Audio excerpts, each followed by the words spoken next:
Hello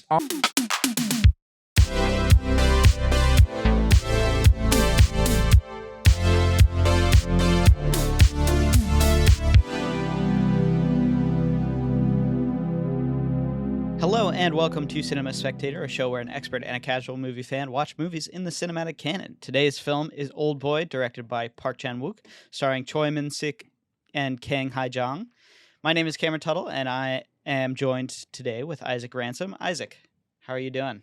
I am, if you're watching this on YouTube, I'm like burnt red. I just got back from a run, and I don't know what it is. Sometimes when I run and it's warm outside, it's literally impossible for me to cool down. My body is just like overheating to the max. So forgive me, I'll become less and less pink throughout this episode. But yeah, I'm trying to cool down. That is what I'm attempting. It's supposed to be hot today here in San Jose, so I'm hanging in there. It's my anti-weather, I guess, if that's even a term. It's like what I don't gravitate towards. I think I have like Nordic roots or something. I'm supposed to be in the cold. I don't know. Definitely. That's me too. I feel like I have that English blood where I just love the fog and the cold. That's my fave. Yeah. Well, speaking of which, I think we should probably plug this. We do post these episodes on YouTube, and I'm gonna call it right now. I'm gonna say Wednesday is our post date on YouTube. Okay. Monday is our post date on podcast days. Yes. Sorry if it's been posting later and later on Monday. It just depends on how my weekend goes. It's been fun working the new job, a lot of content creation stuff. We just got a Canon R6, which is a nice camera. It's got some big glass and whatnot. Cameron and I were messaging about it, being camera geeks. Yeah. So that's been fun. I did a photo shoot with actually the GH4 you bought me, and the photos came out surprisingly sharp. So I have to say, this camera continues to impress me a lot. It's a good camera. I'm telling you, it's, it was made well. And honestly, like, cameras, of course, they've gotten better and better, but like, still, they were pushing it back then. So you could still totally do some great stuff with older tech. So yeah, no, definitely. I feel like, as you look at cameras, it's like, do you really need 8K? Most people are still working in 1080p, so it's like an older camera that can do 1080p and 4K. It's definitely more than enough, Totally. Cameron, are you have you been busy with work and things like that? Talking about cameras, have you been enjoying you have an S1? Is that what it is? Mm-hmm. Yeah. Yeah, I've been slammed, dude. It's kind of crazy. This week I'm working like every single day. So actually, luckily today, I was supposed to do something, but we pushed it back a little bit later till next week. So today is my day off. But yeah, I'll be working every day until Sunday and picking up again on Monday. And yeah, so it's been really crazy, actually, which is good. I think September, October are going to be slammed, but I'm looking forward to it. And, it's also fun because with the podcast, these are movies that, for one, I really like and enjoy. And two, once we go to October, we'll be doing horror movies. So that they'll be, it's like, it's not that rigorous necessarily. This is fun for me to relax. So, well, I have to admit, sitting down to watch this movie last night was the last thing I wanted to do. I was like, oh, I really have to get through this. But I will say, at least the movies are not boring. They're at least entertaining. So no, it was fun to sit down. And Glenn walked in towards the end of the movie. Apparently he's seen it because his friends have strange movie choices, and he's like, oh yeah, this movie scarred me and stuff. I was like, oh, okay. So yeah, pretty much. Yeah, it's it was fun to watch the end with him. Yeah, so I don't know, I feel like that's kind of I was gonna ask you that, because when I was sitting down to watch it, I was like, is it ever difficult for you, Cameron, to like really commit to watch something that people say is either impactful or good or pushing the boundaries because you just don't want to, but yeah, like, of course. I feel like that's like one of the things about movies is people recommend movies, even movies that are like simple, decent, good movies, like "Oh, Isaac, you haven't seen Shawshank Redemption. You should watch that movie." You know? And I just sometimes I'm like, I can't. I just don't want to, you know? Like it just sounds 100%. Yeah. No, like I totally agree. And I honestly think everyone goes through this. Maybe I don't know, maybe not Juzo cuz he watches like 40 movies a month, but well, he was the um guy I was thinking about the most. I'm like, that guy's a juggernaut, man. Like he yeah. just like powers through them, and I don't even know how you feel anything anymore at some point, you know? Like how are you my thing Yeah, is I like know. Juzo How do you separate movies from each other? yeah, Juzo watches like such a variety of movies, but to me I just don't even know how he can sit through a Marvel movie anymore and literally think anything of it. Like how does he think anything? Like Yeah. it's probably white noise at that point. He's staring at the screen. It's just like this is so like non-effective in all the I don't know. He likes Marvel movies more than I do. So, No, you know. I know. That's what I mean. Like, it's just like, wow. He's just in it. He just loves the process of watching movies. Sometimes I'm like, part of me would rather stare at a wall some days. I don't know what it is. Like, It's always starting though. Like it's yeah, always starting. The you know, like sometimes even with this podcast where I'm like, ugh, I don't want to rewatch something, or I don't want to I don't. Oh gosh, I don't want to jump into this like old movie or whatever. It's always once I put it on, then all that goes away. that's been one of my burning questions, Cameron, for the last year because you've seen all these movies. Has there ever been a week where you're just like, you know what? I think I remember enough of the film, No, and you just do it. I can't believe that. no, If I no. were you, dude, I'd be skipping every week. It No, feels no, like. no, I can't because otherwise I can't talk about them in a way that is like um reflective of my own experience. And a lot of these movies I do want to revisit so that I can get a better understanding of maybe like I didn't get things the first time, or I didn't sort of um interpret things in a certain way the first time. And like something like Jennifer's Body is really really good example of this, where it's like for the first time I watched it in class, I thought it was like trite and stupid. And then when we watched it here, I was like, oh, there's actually there's kind of it's kind of interesting. There's some things that it does uniquely, and yeah, so like it's always valuable to revisit these movies for me. So I've never once skipped a week. No, Audience, you need definitely to not. give props to Cameron as a host. That is so impressive. I can't believe I asked you that on air too. Woof. Yeah. I'm shocked. I'm No, no, heavily absolutely moved. never. I wouldn't. And remember, like when we schedule this podcast, sometimes I have to think like, and we've gone back and forth with that, where I have to be like, okay, well, I gotta watch the movie like tomorrow night, so like, can we do it, like on Wednesday or what? You know what I mean? Right, right. Like it. And okay, this week is such a good example of this. So I bought the DVD, or I bought the Blu-ray for Oldboy because it's Hmm. not streaming. And so I was thinking about like how I was going to get it to you. It came in on Friday. I believe Saturday. It was either Saturday or Sunday when I dropped it off to you, right? Yeah, Sunday. Sunday. Okay, so Saturday I had a wedding. Sunday I had a wedding too, but it was an afternoon wedding, so it was, a little bit later. So I woke up and I watched Oldboy before I had to go to work, and then I drove down to you and dropped off your the Unbelievable. Blu-ray, and then went to my wedding. So At it was least like, the wedding was kind of close, yeah, maybe. it was in Santa Clara. So Okay, good, it was, good. and it was a shorter thing. So it wasn't like a huge deal, but I woke up specifically so that I could watch Old Boy and get it to you before before we had to record. I So always think of that yeah. Willem Dafoe scene in Spider-Man where he's like, "Do you know what I had to sacrifice?" You know what I mean? That's for you, Patreons. All right, that's how far we go to make it happen. To make it happen. I know it's just one episode. Meanwhile, Tim Smith, our producer, is like, "You guys need to do more shows a week." I don't even know how. I don't even know how we're supposed to do that. No, no, we can't. We can't do more shows a week. That would be a lot. Well, rolling into year 2, I'm excited to introduce, as we've been doing for these last few episodes, a new section of the podcast called Cameron's Hot Takes. I think that's really what we got to call it. Being the All right. host, being so knowledgeable, we gotta press him with questions.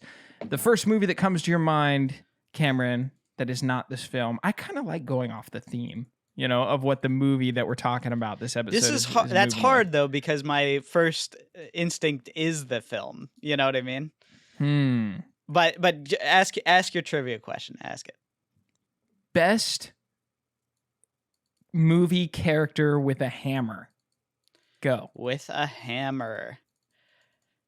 Well, we obviously watched Drive last week. He's got a great hammer. Yes. I actually think that scene is they're pretty inspired by each other. Dang, man, you stole it right out of my. We're supposed to get to that, I've been thinking about the hammers, I'm struggling to think of another film where the character wields a hammer that isn't.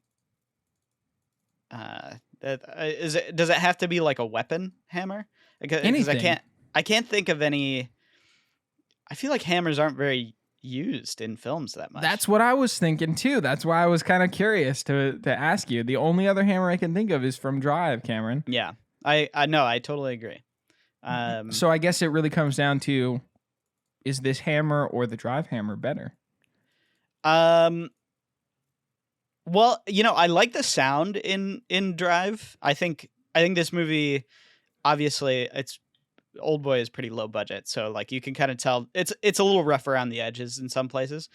So I really like the Drive sound of the hammer, but I love the inventiveness of this hammer and just how brutal it is.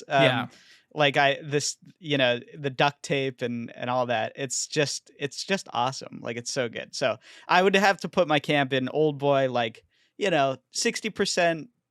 Drive 40%. They're both comparable. They're both very good. The only other hammer scene that I can think of that's just really memorable and good is the scene where Tony Stark is hammering his first Iron Man mask, and like the score is like going at the same time. You know what I mean? Yeah. And he's like whacking it, and the score kind of plays off the sound. Like the hammer's almost like a snare or a drum working with the score. That's a pretty good scene. Well, and then that reminded me of Thor's hammer, obviously, is one that we should mention, but I find that to be a little boring. Also, it turns into an axe by like Avenger, like what? It's not even the hammer gets, right, fair whatever. So, we're moving on. Anyways, it's yeah, like Drive, I can't Drive think of any other the next hammers. best hammer.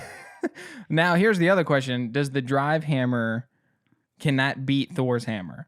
Like, is it, which one is technically more powerful? Well, I think we determined that he is kind of a superhero, isn't he? Yeah, he's untouchable in that film. He is. It's almost like Chronicle or something. I don't know why I thought of that. Man, I got superheroes on my mind because I'm sweating so much. It reminds me of the guy who's like becomes a mutant in like X-Men 1 or X-Men 2. You know how he's like sweating and he like comes out of the water? Do you know what I'm talking about? Yeah, I do. What a disgusting film. Anyways, this is Cinema Spectator. You can support us on patreon.com/ECFS Productions. Throw a couple dollars our way. Get an exclusive commentary track each month or a bonus episode, which I think this month we're doing a bonus episode just at the dollar level. Get your questions read on air. Get a bunch of other benefits. Check it out.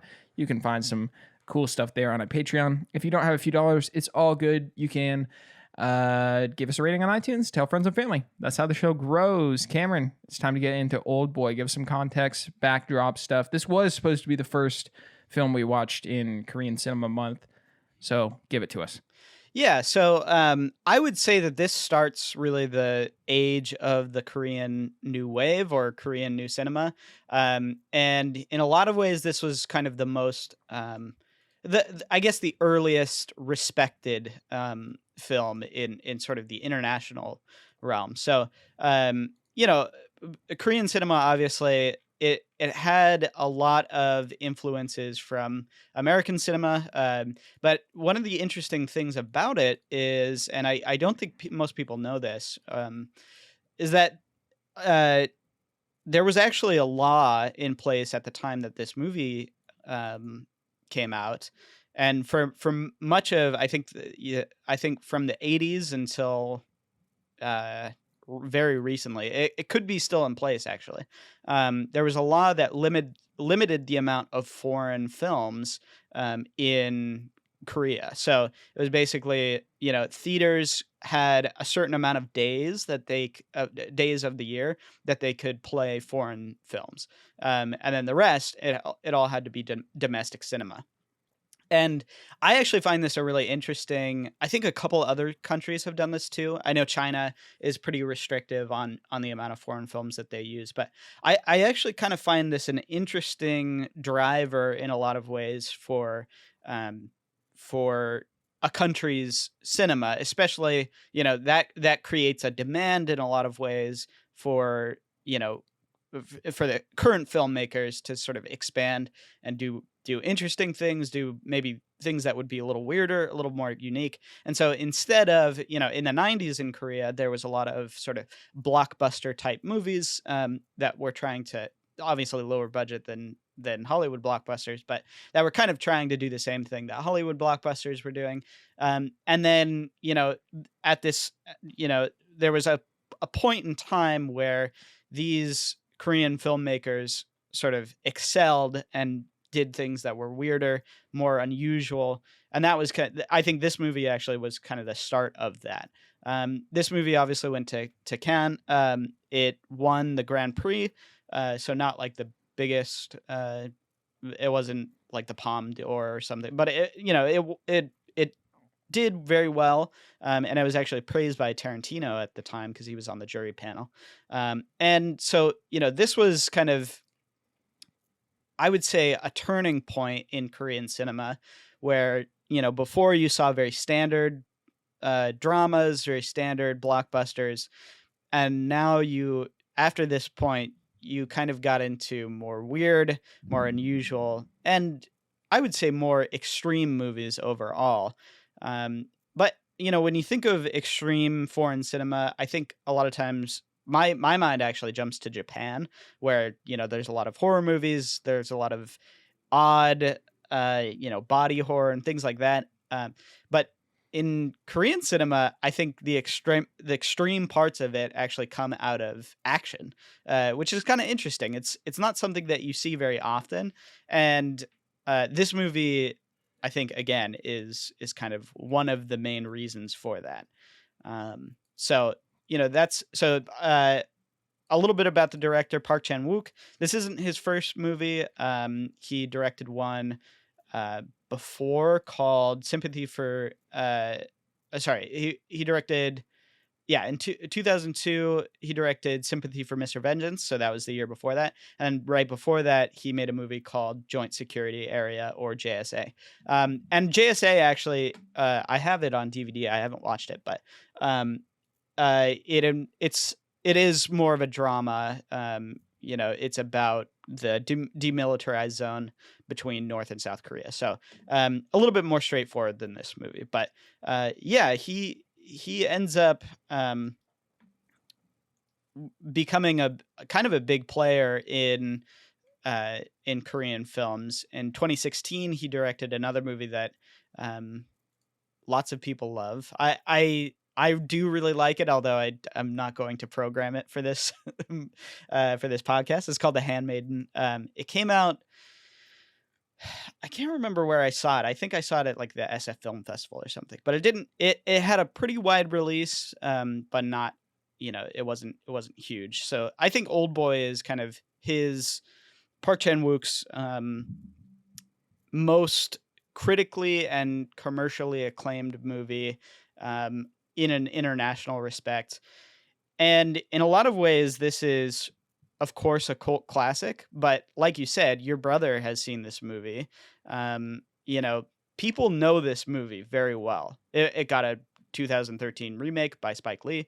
So it's not like this is an underground movie or anything. It's really surprising, actually, that we weren't able to find it on streaming, because this was on Netflix for a while. Like this is a very, very famous movie. I would say Oldboy and Parasite are probably the two movies most known out of South Korea. Maybe Train to Busan as well. So Yeah, a lot of um, people have brought that up when I mentioned that we're doing Korean month, actually. So brought which one up? Train to Busan. Yes, yeah. So that's another one that kind of it's a bit later on, and I think we might visit it. I haven't seen it yet, so I'll be sure to watch it, and then we can see if we wanna tackle it. But yeah, My no, it's my friend Caleb's story, because I mentioned that we were doing Korean cinema, and he was like, "Yeah, my girlfriend, we were in chemistry class together, and I just turned around to see what she was doing, and she was on her phone crying." And he was like, "Why are you crying?" And she's like, "I'm watching this movie that's Korean with subtitles, and it's so good. It's called Train to Busan." He's like, "Well, let's watch it after class." It's just yeah. so, it's so funny. Like he was like, "That's the only thing I know about it." And he Yeah, said it well, was pretty that's good. another one. That's another one that has a lot of international acclaim. Yeah. So I would say those three movies are honestly like in the upper echelon of what is considered, peak Korean cinema in a lot of ways, especially for the international community. So Yeah. yeah, that's kind of a small introduction. This is, like I said, a turning point in Korean cinema. It's one that kind of launches a whole wave of directors doing riskier and more unusual things. And I think you can kind of see it in, um, this is a very unusual movie. So you can kind of see the influences, not just in Korean cinema, but in movies overall. Since 2003, I think this movie has left a legacy for sure. So Yeah. Yeah, well let's get into some impressions of the film, because how many times have you seen this film, Cameron? I think this is my second viewing, either second or third. Okay.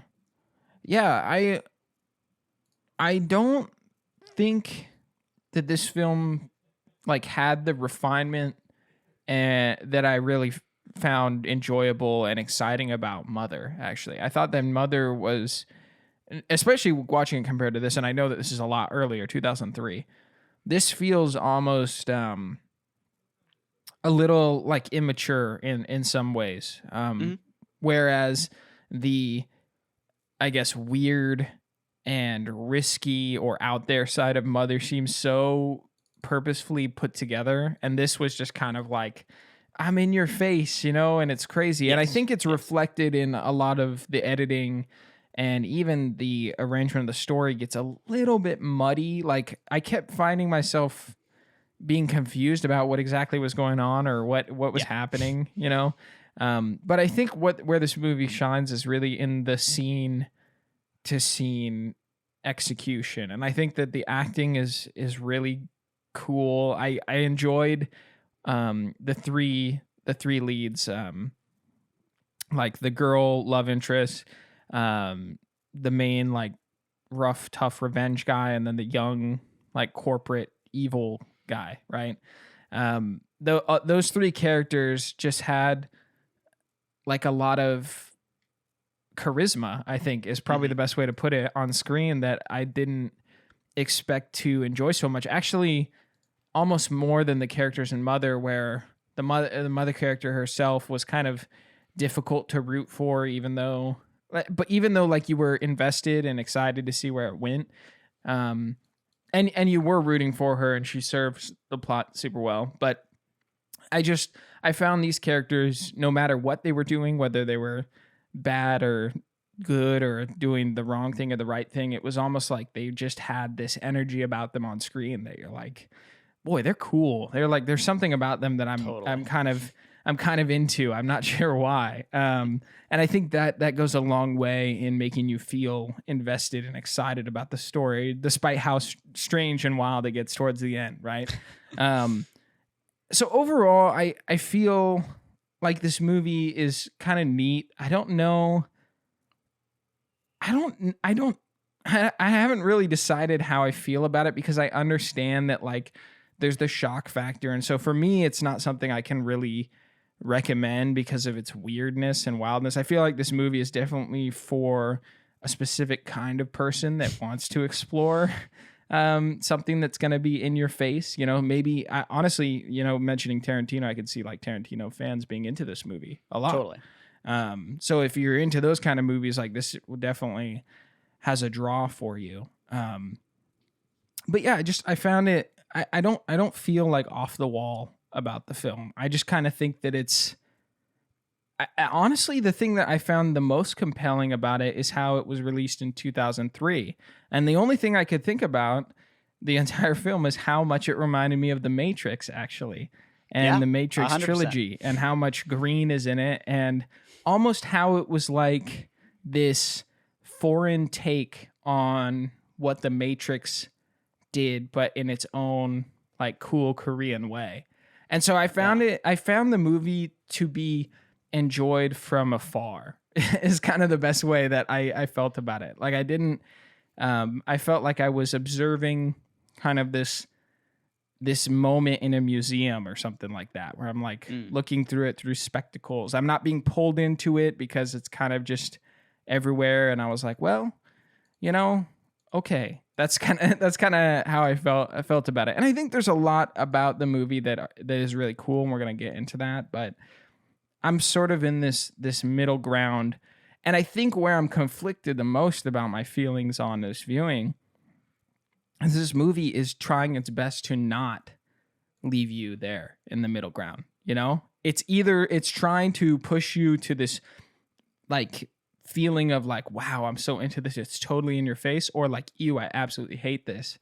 And I just felt the thing in the middle, which is like, I don't know, I don't really feel either. You know, like I'm not super drawn to it.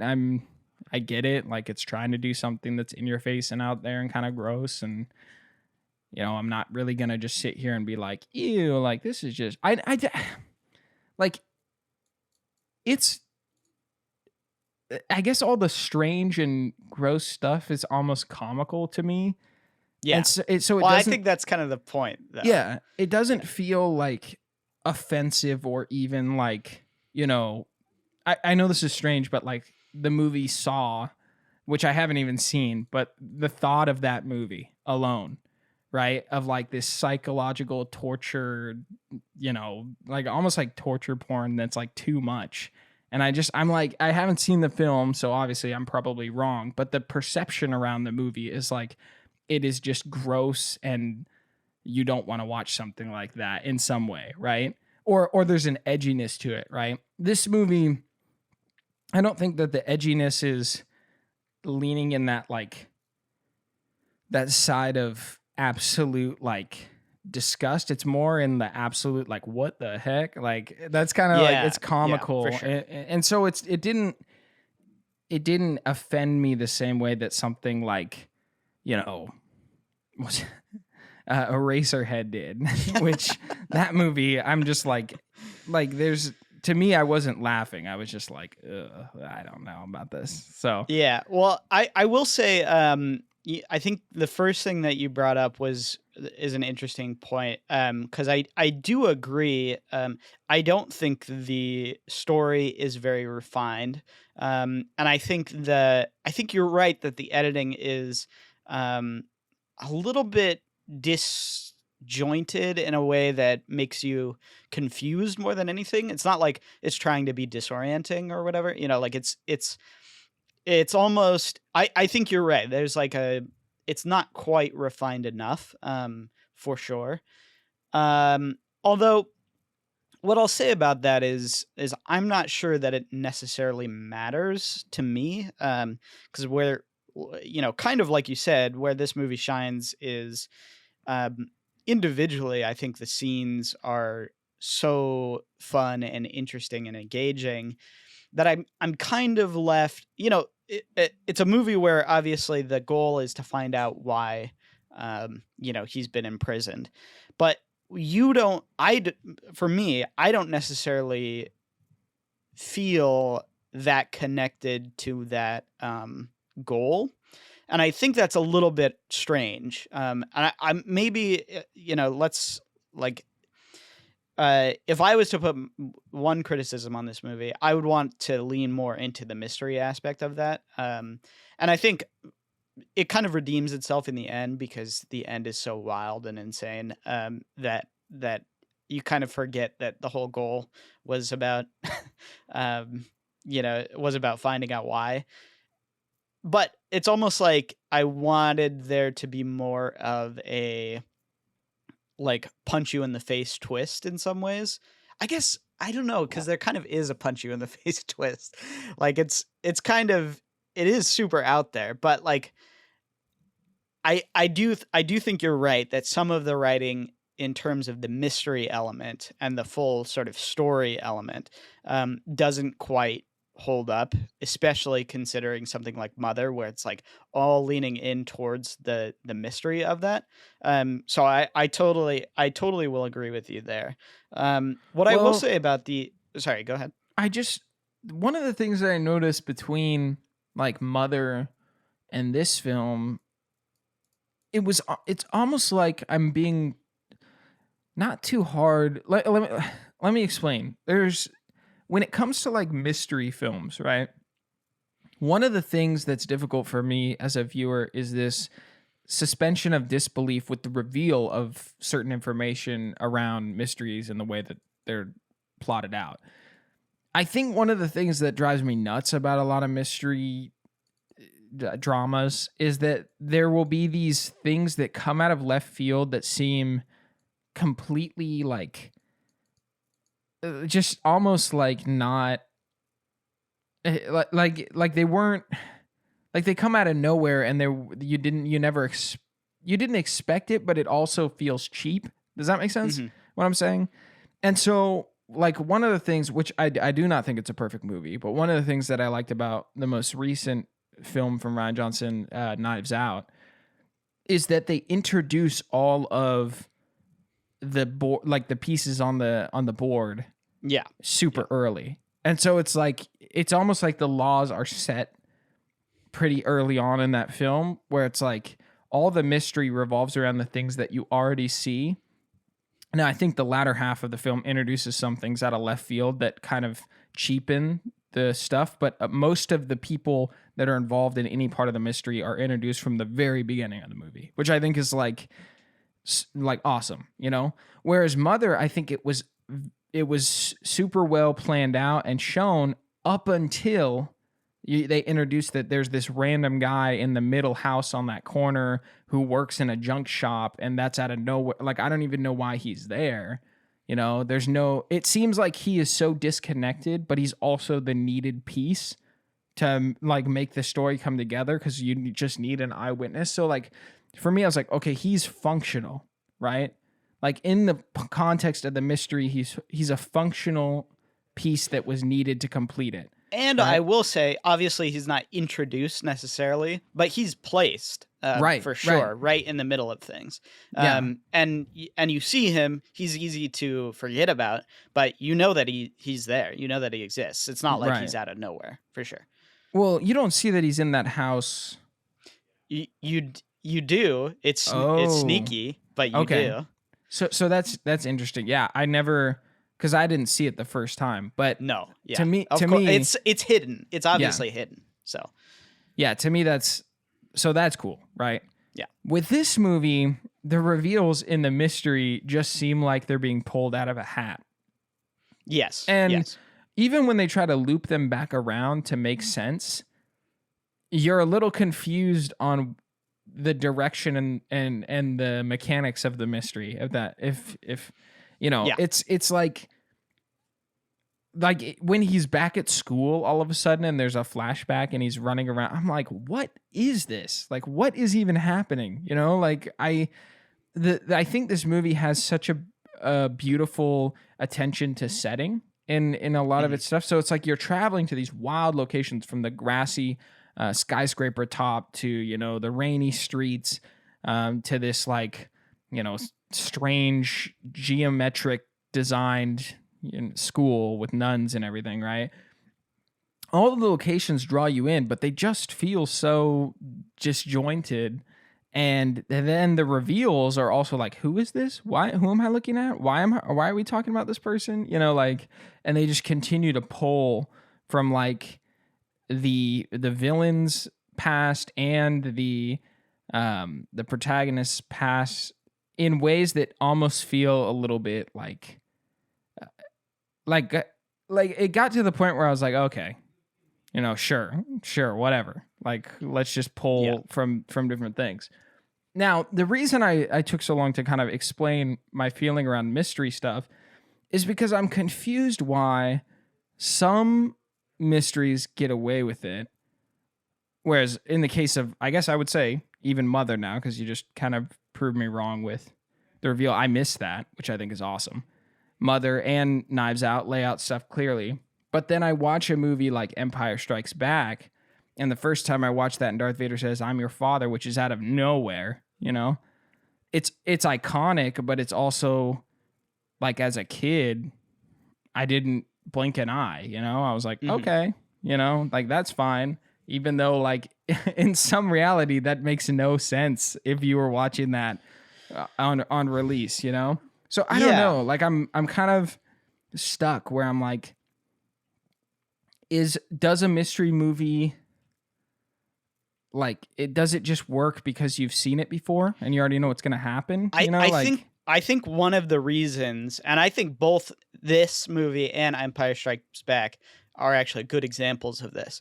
One of the reasons is because the other movies are set up as mysteries, right? Mother is a mystery. It's about a murder, like it's yeah. literally a Agatha Christie novel, like Mm-hmm. um Knives Out, again, literally an Agatha Christie novel. So this movie, I would say, is set up as a revenge movie and an action Right. movie.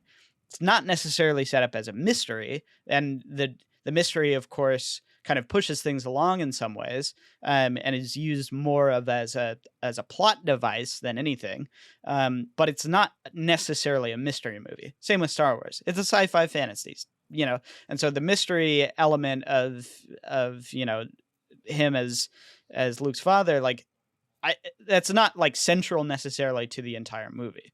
And so for me, Old Boy, I see it more like its first principle is as an action revenge story, Mm-hmm. and I think that's where it actually holds up in the story, and where it actually does make sense in a lot of ways, where you kind of get these different bits thrown at you. And especially, I love the sequence. I mean, I guess this, let's say, not necessarily a spoiler, but mild spoiler. I love that line where he says, "You just forgot." Like you Oh, didn't, yeah, you didn't. It's not. I didn't hypnotize you or anything. You just forgot about this. It wasn't important to you. yeah. Mm-hmm. And that is one of the critical points of the movie where I think it starts to work again, where the mystery element of it is like you're remembering something that you had completely forgotten. You know what I mean? Right, right. Instead of forcing these elements into it, it's about sort of um, realizing the impact that you have on someone that you totally had no real realization of before. And so that's why I think it actually works in the end, and sort of the twist of it works in the end, because it's a double revenge story. Right. It's Yeah. not a mystery necessarily, it's a double revenge story. So Yeah, yeah. I mean that final reveal scene is pretty awesome. I think that there are just some disgusting parts in it. Like the part where he's like snipping his tongue and everything. It's like, Spoilers. oh my goodness. I mean, you don't know who I'm talking about, but Sure, sure. like, it's just that I'm like, why? Like that's because Glenn and I were watching it together, and he was like, "Yep, this part, I didn't Well, like and then, this." So but again, that's a reversal of what, like that's why I think actually the double revenge element of it is why it's so compelling, because it's a reversal of what she says. Remember, she's praying and she says, make him, pray to you, beg and for your right, forgiveness. right, right. And so that's why there's something so, um, that I think there is something very satisfying about that conclusion in a lot of ways, because um, it's a double reversal in your mind.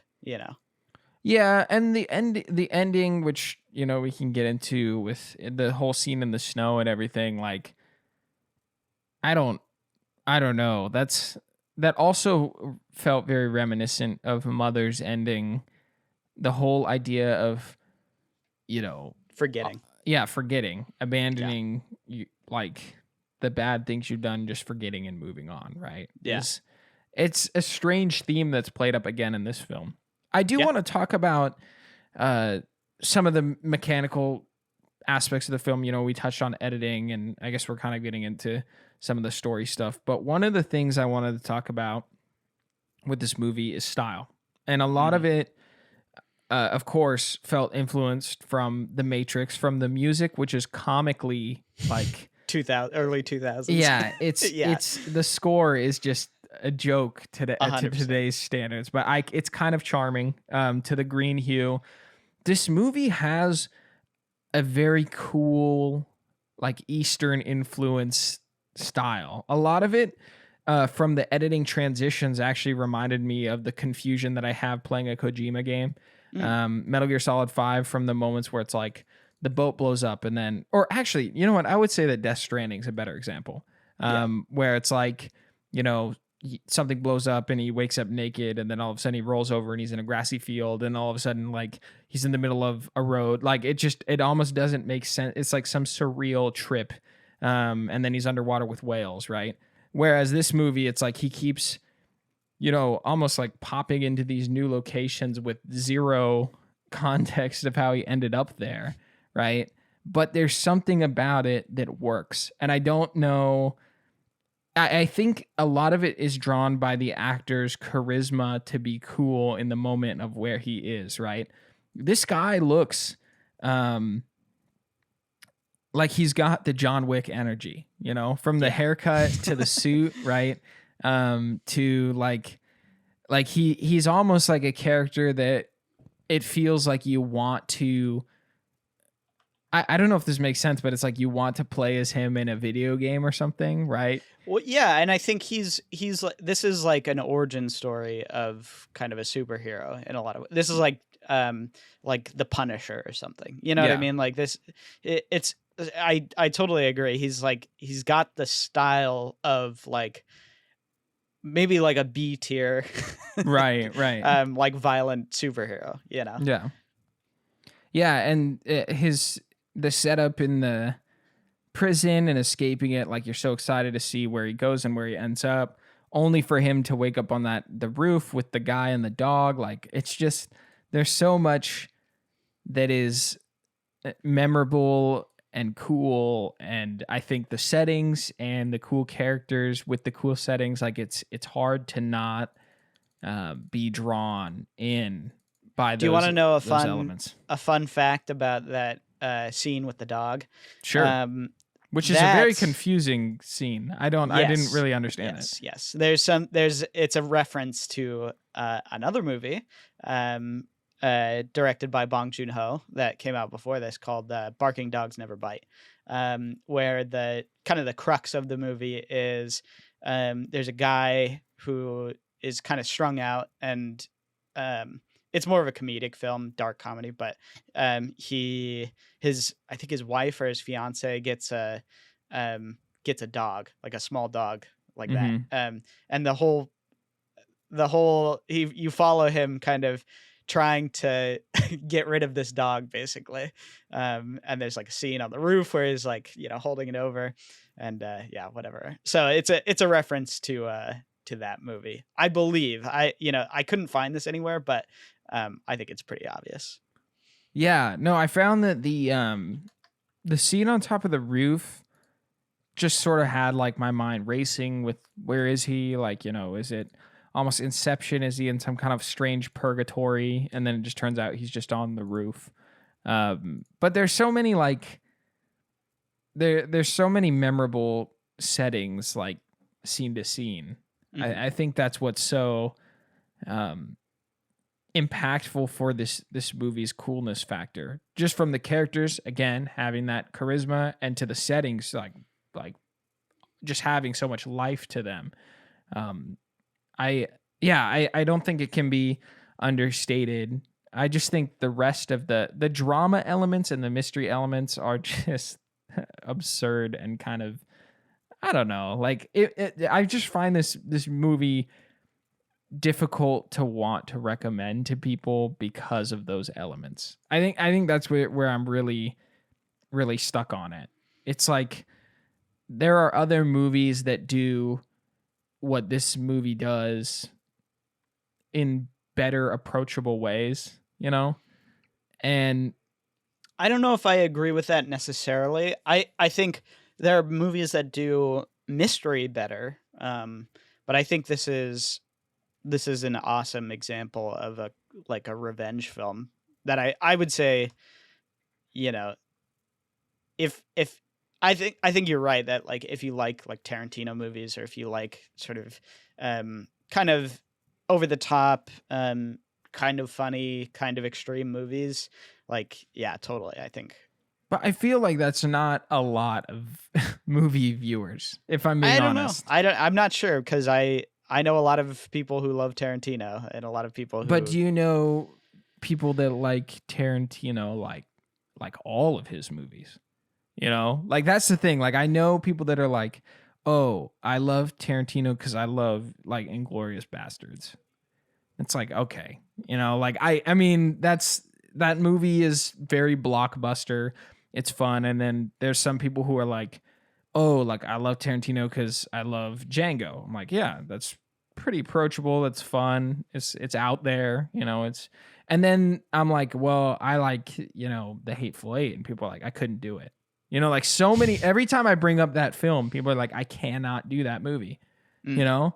And I was like, if See, you maybe can't maybe you're the audience for this movie then. exactly, but if you can't do Hateful Eight, there's no way you're making it through this. You know? Like Yeah, that's yeah. that's what I'm saying. Like the Hateful No, Eight is I like think Hateful Eight is a bit more extreme in some no, ways. not at all. To me, there is literally like to me that movie is that movie is funny, if anything, you know? There's You know, literally I kind of feel like this is an interesting movie to bring up, actually, Hateful Eight, because I think these movies are very similar in a lot of ways. oh, I see it. I totally see it. In sort of the construction of the mystery element that kind of falls apart a little bit, Mhm. Mhm. and in sort of how weirdly the movies are edited, and just how extreme they are. And I think, yeah, I think, um, I don't know. I think both of them are pretty over the top and extreme. I think Um, that The Hateful Eight delivers a better like mystery element because of how slowly they introduce the characters. And I'm referring to I mean, I think that the extended edition version that I watched was the most engaging. There's a Netflix version of the movie that's like over it's 5 episodes or like 4 episodes and each episode's an hour. And I mm, feel like that's a really exciting way to watch that movie. I think it's neat that they thought of a way to kind of piece it out in a more consumable manner.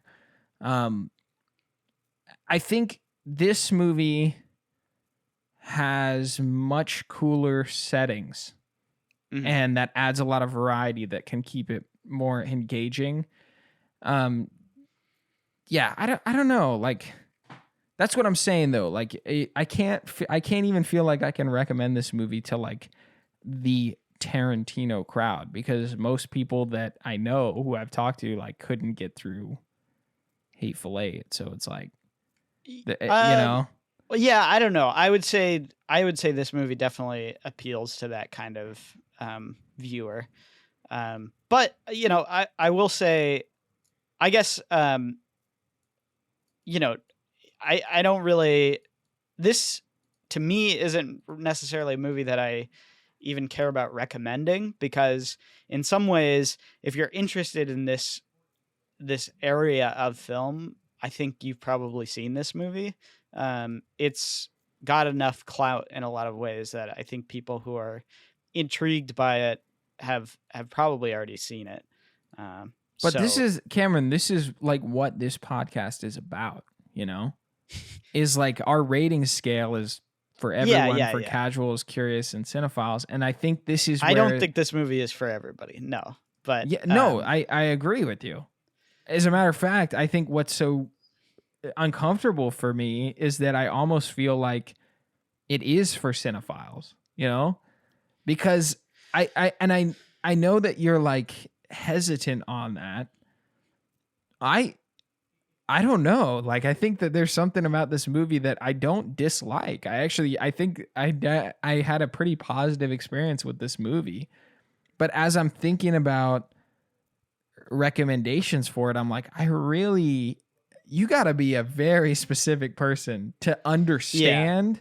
yeah, Like you can. So here's the other thing. Like, as you've helped me watch more movies, right, and explore more stuff, like this film to me isn't something that I would flock to, right, or even want to necessarily explore, but I could at least understand it with some of the context that I have, right? Um, so you either have to have that context or you have to be niche enough to be into something this wild, you know? hmm And that's where I'm like, I don't even know if I could put it for the curious. Like, I kind of feel like it has to be someone that knows what they want or is well versed, you know? yeah, yeah. I no, I guess that's true. That's a fair point. I yeah, I think I feel like instead of thinking about sort of the recommendations and whatnot, I think we should talk a little bit about sort of the specifics, and maybe get into some, because I think you're right that the scenes are actually what I remember most about this movie instead of sort of the general, plot or whatever. Um, so to me, well, and what I'll say again is I think just like you, the first time I watched this, I wasn't sure what to make of it. And then over time, it was a movie that I thought about more and more, and that kind of it's one of those movies that you don't know how to describe, but it kind of leaves something in your brain where you Hmm. you think back on it and you're watching another movie and you're like, "Oh man, this is kind of like Oldboy." You know what I mean? Like Yeah. there's Yeah. something about it that sticks with you. And so what I'll say to you is before you make up your mind, just keep in mind that it's a movie that like just plants itself. Like it's a Sure. movie that you will remember certain elements of forever. And I watched this in high school for the first time, and so like throughout I don't think I've revisited it since. And so throughout my time, there are so many things that I remember just like vividly clearly about this movie that rewatching it for me was a lot of fun actually this time. Yeah. um No, I mean, I can definitely understand how this film is going to sort of expand as I chew on it more and more. Yeah, yeah. But I don't know if that changes where I stand necessarily on the recommendation because I don't know if it could expand or if I could even take away something if I wasn't prepared or already into something in that style. You know what I mean? Like that's sort Yeah. of like that's kind of where I'm teetering on. So yeah, let's get into some of the specifics. What did you have in mind? What did you want to talk about specifically with it? Yeah, well, I mean, so first, I think this movie is kind of broken up into three sections. First is kind of his transition to, let's say, the monster. Right. From a bumbling drunk, someone who's kind of a despicable person, and then you watch him in this sort of first section, be transformed and be, he's captured obviously, and Yeah, and it's he's kind the of prison imprisoned. section. Yeah. Yeah, and that's a very intriguing section, although I wouldn't say it's necessarily my favorite part of the movie. Although I do like the scene where he's like, "Oh, like does like punching a wall like translate?" And then he just like beats up all Yes. the all the Yes. thugs. It's an awesome scene. But I will say, like, I don't think that, like, obviously that's kind of the hook of the movie, but it's not necessarily the best part of the movie. I think actually the second section is my favorite, where it's the sort of the true revenge section of the movie. And it's kind of funny because you see him piece together some of the puzzle, right? But and it's really satisfying to see him beat up the guys in the hallway and to do Yeah. like the whole revenge tour. But at some level you understand that that's not like there's someone on top, and there's someone who's kind of then that I guess that's the third section, is the takedown um, of the main villain, and where it turns into this sort of double revenge story. Yeah. But I don't know. Do you like? I love. I think obviously everybody loves the hallway fight scene. Yeah. It's awesome, and it's been remade, and it has its influences in like Daredevil and in like Marvel movies, like obviously the elevator sequence, in Captain America, that I think that comes directly from this movie. Right. Um, there's so many things that sort of middle section does that has left its mark on the rest of cinema. I don't Well, know. Do you just the think do you whole. remind or are you reminded of anything in that second section that? Well, yeah, we mentioned Drive with the hammer, right? Mhm. And the hammer in the mouth also is like the sound in Drive is horrifying, and in this movie it's kind of similar, right? The hallway fight, the thing that stood out to me was just how impressive the choreography was in that, Mhm. and to be able to like act and make it look like he's beating up people in this long take that's along this hallway is it's pretty it's super engaging. I love the design of it, from like him winning to getting stabbed and on the ground to winning again, but also struggling still. But also you kind of know that he's in control, with all those guys being scared to be able to beat him up. Yeah. That's a great, that to me that's a great moment. Something about the lead actor sort of reminded me of, because I was watching part of like Rush Hour this week. So he Mhm. has a little bit of like this Jackie Chan meets Johnny Depp energy. I don't know what it is about him, but like Yeah. there's like this blending of the two, from um the way that he like carries himself in a fight scene, and also some of his emoting, and maybe it's the hair that reminds me of Johnny Depp. But yeah, he's really cool, and the way that they do those fight scenes are engaging. I I don't know, like none of it really, um like I didn't think of the elevator thing. I didn't really remember any sort of influence besides the drive hammer. But I'm sure if I watch other action movies, I'll like it clearly feels inspired by some of the stuff in the Matrix, but also kind of setting up a new look that other people are going to pull from. And Yeah. I'm sure that there's other things that I've seen that pull from it. So I haven't seen The Raid either, but I know that movie has a lot of influences from this as well. yeah, that's the Um, film that Glenn talked about when he came in, discussing how he watched The Raid and this film, and kind of the comparisons with them. But he says The Raid has some of the best choreography he's ever seen yeah, in that's like that's what action. I've heard. That's what I've heard. So Yeah, so I mean, and then I guess the most interesting sequence to talk about is sort of um, that third section where you get more information on the villain. Obviously, you stick with him for a while, and I like what you said about how he's very charismatic in a way that is like you want to hate him so bad. yeah, You want to yeah. hate him, and by the end, you hate him a lot.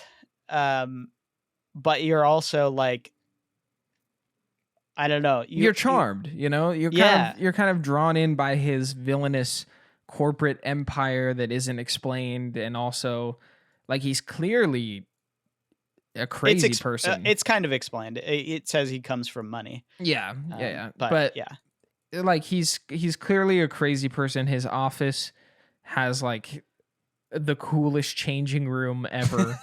And yeah, it's like the 4 blocks. yeah, and then like all the weird like green rivers that are around him. Yeah, It's an awesome design for it. I just like there is a it's like he couldn't be any worse of a person, it feels like, but he's still, I don't know, like you still love to hate him and he knows Yeah. it, you know? Like it's Yeah. Well, and it's not like he's it's different than someone who's just like a true um horrifying he's almost like the Wolf of Wall Street, you know, like it's mm, kind of like that where it's like fun to watch on screen but also just an awful person. And this guy in the same way is like he's planned this for like 25 years or something. He's planned this whole revenge arc. And you got to give it to him. You got to give there's a lot of dedication in that. You know, you respect that hustle. yeah, I think what's interesting about him is that it almost feels like he's cloning himself in some ways. Like the writing is like he creates a entity that chases him but slowly becomes him in Mm. the way that he designs the Yeah. revenge. Yeah, exactly. And I don't know, like I wish that his response wasn't um like just suicide. It seems very, I don't know, like it makes sense, but it's also like, okay, you know, like why didn't you just off yourself like 20 years ago, you know? I don't know. Well, that was Um that was his plan was this, you know, this critical revenge. yeah, sure. And So after, you know, he doesn't need anything anymore. So and the movie comments on revenge as well. He comments on revenge, which is strange. So he's like, so you're going to get revenge and then what? Like nothing. Nothing's going to happen. So what's the yeah. point anyways? And it's like, well then what are you doing, you know? Yeah, like exactly. like Well, what's I think that's his point, though. You know, he's saying, obviously, this is, you know, it's like this is his double-edged sword. You know, yeah. but he knows, like that's the other thing is he knows there's something thrilling or there's something deeply satisfying about revenge in a way that obviously he spent like 20 years to to plan this, you know. So like Yeah. he knows the bigger, you know, the bigger the event, the more satisfying it is. um which is why I think it's kind of interesting that the finale where he, you know, he reveals that this love interest as Mido is actually his daughter. um the finale is so strange because like you said, there's, you know, there's an element of him becoming uh of Odesu becoming the villain, right? And actually he sets that up early on. You know, he says, you know, I've become the monster, blah blah blah. He becomes the villain, and then he it's interesting. He forgives the not that he forgives. Obviously, he's under duress, but um, he wants there to be sort of this. Um, he doesn't want revenge anymore. He just wants this to go away. um, Right. Right. And it's almost like the main villain corporate guy, like he could have killed the the protagonist. I can't pronounce any of their names in this film. Odesu. Odesu. Odesu, he could have killed Odesu, but it's almost like a deeper revenge to leave him alive in Yeah, his state, exactly. right? And then he just walks away. Um so that I don't know, there was a part of me that was like it would have been an impactful thing to chew on if they both died right there, right? I'm confused sort of what the point of like the healing at the end was, because it really didn't. I felt like it didn't add anything. It was kind of just like there. I'm not sure, to set up a sequel or something. I don't know. Like I'm not. No, I don't think so. I mean, I think just like what you were saying with, you know, with Mother, in the same way that there's an aspect of forgetting, um, that is almost like it's more it's more important that he doesn't remember what happens because it's so traumatizing, you know. Um, Yeah, it's I don't know, like it's the same or it's a similar theme in Mother, and I think I wonder what the filmmakers are really trying to get at. I mean, I don't understand a lot of um, South Korean culture. There's obviously been like war and tension between North Korea and South Korea for the last 100 years, right? Um, so it's I don't know. I feel like there's a lot of commentary being placed out around memory and trauma and almost like critique of forgetfulness or maybe even like a double-edged endorsement of forgetting, right? I yeah. don't know. There's some fascinating things to dissect from it, and I wish I was more knowledgeable around the culture because there's clearly a ton of heart put into the thought and purpose behind these movies. I think Yeah. that's what I enjoy a lot is that these movies don't leave on a everything is meaningless kind of note that I've seen in some French films, right? Um, or No, like, no, quite the opposite, in fact. Yeah. yeah. So definite props to this movie for whatever it's trying to chew on that I don't understand. Like I can at least feel a small touch of it. So, um, yeah, Yeah, no, yeah, I totally agree. It is hard to say necessarily like what they're trying to comment on specifically. I would say like obviously this movie is inspired um by the the Oedipus story. I think in fact the name Odesu is inspired by Oedipus because it's kind of spelled similarly. hmm. Um, but I think overall this is a story about how you impact people in your lives that you don't realize, Yeah, and they will always remember, but you'll just forget.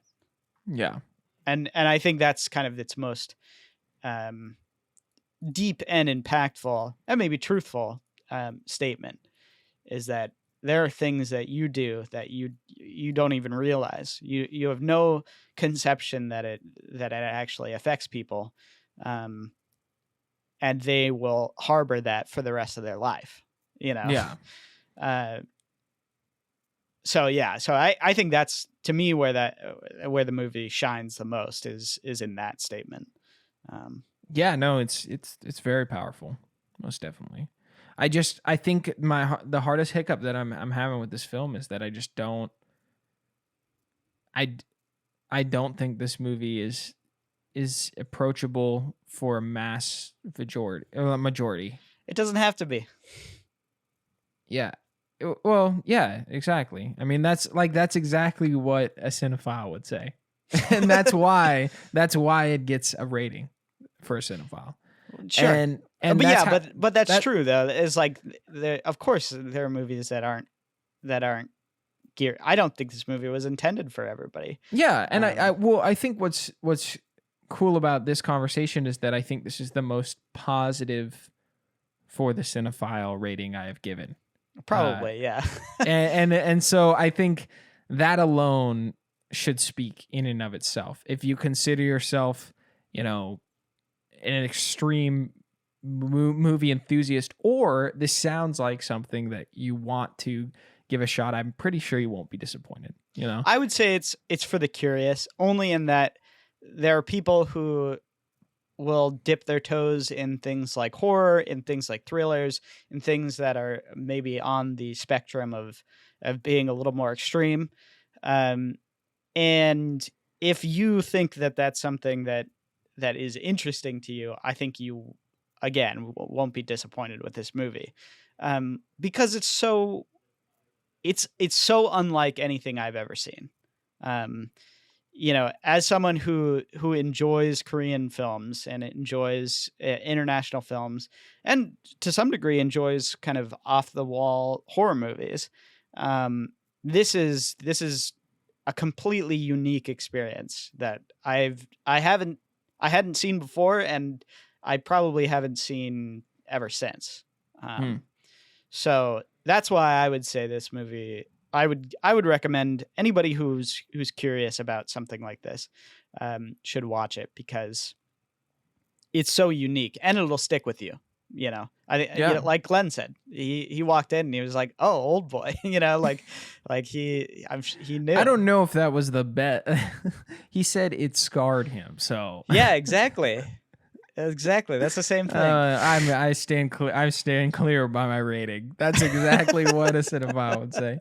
I don't have any more thoughts, Cameron. We gotta wrap it up. I gotta get back to work. So, all right, sounds good.